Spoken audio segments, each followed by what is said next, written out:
আলিপুরদুয়ার থেকে যেরকম ঘোষণা করা হয়েছে বিজেপি প্রার্থী মনোজ টিগ্গার নাম, বালুরঘাটে দাঁড়াচ্ছেন বিজেপি প্রার্থী সুকান্ত মজুমদার, অর্থাৎ রাজ্য বিজেপি সভাপতি সুকান্ত মজুমদার আবার তিনি বালুরঘাটে প্রার্থী হচ্ছেন। কোচবিহারে বিজেপি প্রার্থী হচ্ছেন নিশীথ প্রামাণিক। মালদা দক্ষিণ বিজেপি প্রার্থী শ্রীরূপা মিত্র চৌধুরী। মালদা উত্তর থেকে বিজেপির লোকসভা ভোটের প্রার্থী হচ্ছেন খগেন মুর্মু। মুর্শিদাবাদে বিজেপি প্রার্থী গৌরী শঙ্কর ঘোষ। বহরমপুর থেকে বিজেপি প্রার্থী হচ্ছেন নির্মল কুমার সাহা। বাঁকুড়া থেকে বিজেপি প্রার্থী হচ্ছেন সুভাষ সরকার। বিষ্ণুপুরে বিজেপি প্রার্থী সৌমিত্র খাঁ। বোলপুরে বিজেপি প্রার্থী প্রিয়া সাহা। কাঁথি থেকে আসন্ন লোকসভা ভোটে বিজেপির প্রার্থী হিসেবে দাঁড়াচ্ছেন সৌমেন্দু অধিকারী। রানাঘাটে বিজেপি প্রার্থী হচ্ছেন জগন্নাথ সরকার। হুগলি থেকে বিজেপি প্রার্থী লোকেট চট্টোপাধ্যায়। পুরুলিয়াতে বিজেপি প্রার্থী হচ্ছেন জ্যোতির্ময় সিং মাহাতো।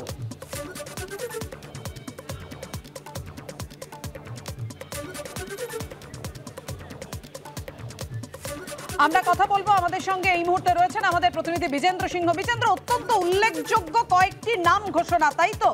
শুভেন্দু অধিকারীর ভাইকে প্রার্থী করা এবং সেই সঙ্গে শান্তনু ঠাকুরকে আবার প্রার্থী করলো বনগাঁয় বিজেপি, এবং দেব যদি লড়েন ঘাটাল থেকে সেক্ষেত্রে ঘাটালে প্রার্থী হচ্ছে হিরণ বিজেপির।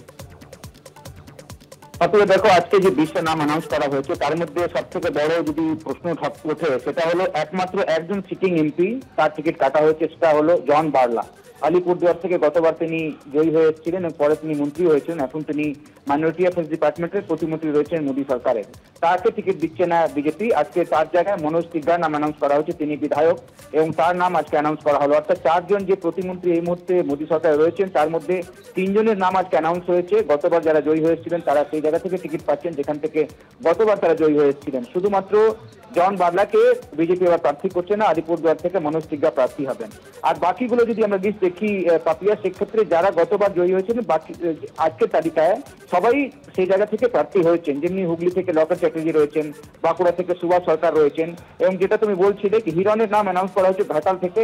যদি দেব প্রার্থী হন, এবং মমতা বন্দ্যোপাধ্যায় ঘোষণাও করে রেখেছেন যে দেবকে তিনি প্রার্থী করবেন সেখান থেকে, তো দেবের বিরুদ্ধে হিরণময় ক্যান্ডিডেট হবেন বিজেপির, সেটা আজকে অ্যানাউন্স করা হয়েছে। অধীর চৌধুরীর বহরমপুর থেকে যদি আমরা তালিকা দেখি সেখান থেকে নির্মল কুমার সাহাকে প্রার্থী করেছে বিজেপি, অর্থাৎ অধীর চৌধুরীর বিরুদ্ধে বহরমপুরে বিজেপির প্রার্থী হচ্ছে নির্মল কুমার সাহা, তার নাম রয়েছে।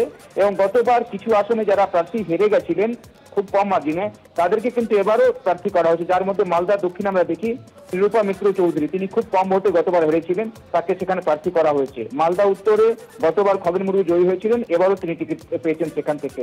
সুকান্ত মজুমদার বালুরঘাট থেকে এমপি, তিনি বালুরঘাট থেকে দাঁড়াচ্ছেন। এইভাবে তালিকাগুলোর মধ্যে আরো একটা যদি নাম আমরা দেখি, এইটাতে রয়েছে যাদবপুর থেকে ডক্টর অনির্বাণ গাঙ্গুলিকে প্রার্থী করা হয়েছে। আমাদের মনে রাখতে হবে বিধানসভায় তিনি প্রার্থী হয়েছিলেন কিন্তু তিনি জিততে পারেননি।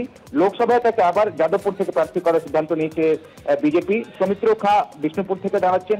আসানসোল ক্ষেত্রটা একটু দেখতে হবে, যেখানে হিন্দি ভাষী পপুলেশন বেশি রয়েছে, সেখানে ভোজপুরি যিনি সিঙ্গার এবং অ্যাক্টর তাকে প্রার্থী করা হয়েছে পবন সিংকে। তাকে পপুলার একজন, যেহেতু ভোজপুরি একজন আর্টিস্ট, তাকে প্রার্থী করা হয়েছে আসানসোল থেকে। বোলপুর থেকে প্রিয়া সাহার নাম আমরা লিস্টে দেখতে পাচ্ছি। তবে চমক যদি বলো পাপিয়া, সেক্ষেত্রে সব থেকে বড় একটাই আমরা দেখতে পাচ্ছি, 4 জন প্রতিমন্ত্রী রয়েছেন কেন্দ্রীয় মন্ত্রিসভায়, তাদের মধ্যে 3 জন তো টিকিট পেয়েছেন। জন বার্লাকে টিকিট দেয়নি বিজেপি। আলিপুরদুয়ার থেকে প্রার্থী হবেন মনোজ টিগ্গা। অন্য নাম যেটা তুমি বলছিল সৌমেন্দু অধিকারী প্রার্থী হচ্ছেন। এর আগে আমরা দেখেছিলাম দিবেন্দু অধিকারী এবং শিশির অধিকারী প্রার্থী ছিলেন অধিকারী পরিবার থেকে, গতবার টিএমসি টিকিটে জয়ী হয়েছিলেন। তারা এবার দাঁড়াচ্ছেন না ইলেকশনে। টিএমসি খুব সম্ভবত তারা টিএমসি থেকে দূরত্ব তৈরি করেছেন, কিন্তু মনে করা হচ্ছিল হয়তো দিবেন্দু বিজেপির থেকে প্রার্থী হবেন।